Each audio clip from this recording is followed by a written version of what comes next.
الفنانين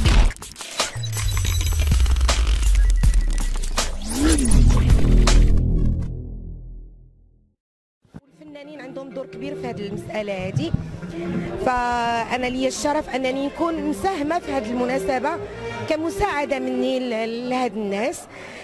طبعا غبت مدة طويلة على المجال الفني، ماشي غبت ولكن كأعمال جديدة بحكم كنسافر بزاف وكنرجع، ورانا عندي الجديد ان شاء الله غينزل في هذا الشهر يا ربي، لان دائما الفنان عنده عراقيل ومشاكل كيقول دائما اون دات ومن بعد ما كتصدقش، دونك الجمهور تيقول لك الجديد.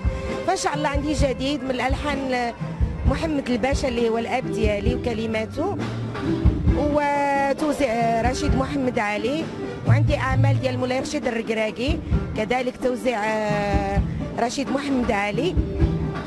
ان شاء الله يا ربي ساعدني كيف حنا كنساعدوا الناس وكنكونوا سبب الخير لهذا الشيء.